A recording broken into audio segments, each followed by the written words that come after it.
जोहार साई चंद, जोहार साई चंद।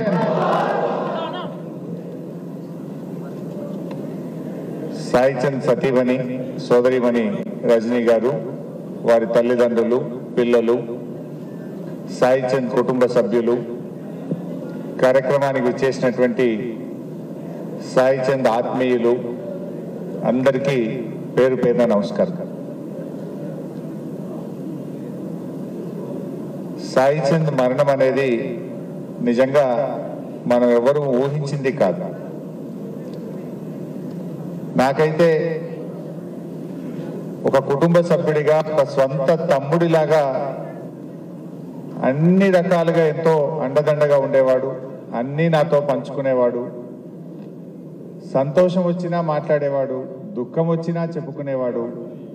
కొన్ని వేల కిలోమీటర్లు సాయి నేను తెలంగాణ రాష్ట్రం అంతా కూడా ప్రయాణించాం. ఇంత ఆత్మీయమైనటువంటి అనుబంధం సాయితో ఉండేది. కానీ ఆ రోజు ఉదయాన్నే ఫోన్ వచ్చింది, సాయి చంద్కు హార్ట్ అటాక్ వచ్చింది, కేర్ హాస్పిటల్ తెస్తున్నారంటే షాక్ అయిపోయినాం. నిద్రలో అసలు అది కలనా నిజమా అన్నంత ఒకేసారి అసలు షాక్కు గురయ్యాం. పరిగెత్తుకుంటూ కేర్ హాస్పిటల్కి వెళ్ళాను నేను. కానీ అక్కడికి వెళ్ళేసరికే పాపం సాయి మనలో లేకుండా పోయారు.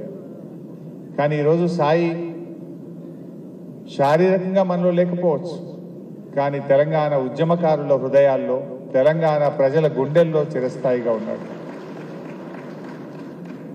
ఇందాక మా నిరంజన్ అన్నట్టు సాయి మాట, సాయి పాట ప్రవహించే నదిలాగా ఉండేది.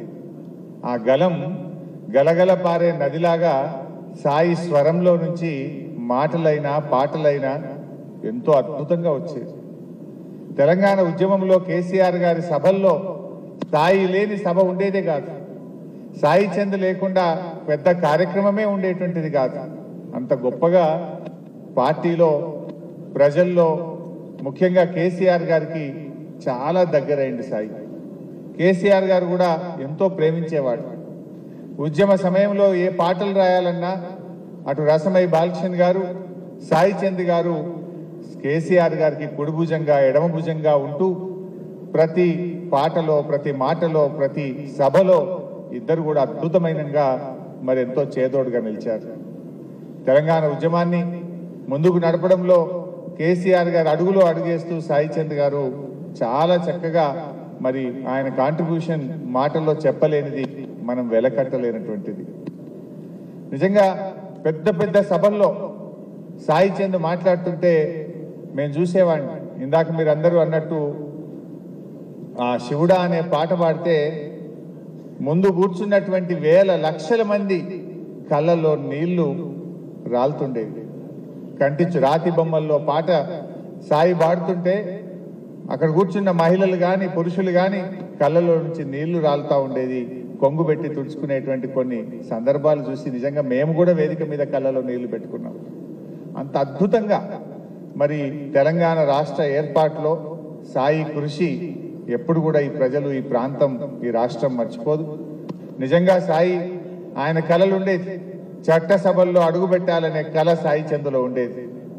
తప్పకుండా ఆయన అడుగు పెడతాడు, కేసీఆర్ గారు ఆయనకు అవకాశం ఇస్తారని కూడా నేను ఎప్పుడూ సాయికి చెప్పేవాడిని.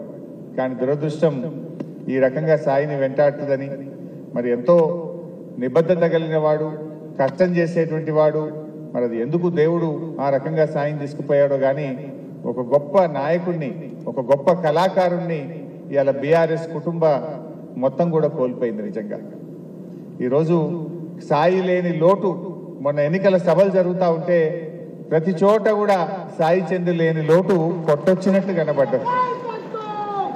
అయ్యో సాయి ఉంటే ఎంత బాగుండే, సాయిని ప్రతి సభలో కూడా గుర్తు చేసుకున్న సందర్భాలు ఉన్నాయి. బట్ ఏది ఏమైనా సాయి మరి పాపం నిస్వార్థంగా సాయి చంద్ తెలంగాణ ఉద్యమంలో పనిచేసినాడు. తాను నాయకుడు అవుతాడనో, రాష్ట్రం ఎప్పుడు వస్తుందో తెలియని రోజుల్లో కూడా సాయి చంద్ ఈ రాష్ట్రం రావాలి, నా జాతి బాగుపడాలి, నా ప్రజలకు మేలు జరగాలి అని ఆయన ఎంతో నిస్వార్థంగా తెలంగాణ ఉద్యమంలో సాయి చంద్ చాలా కష్టపడి పనిచేస్తున్నారు.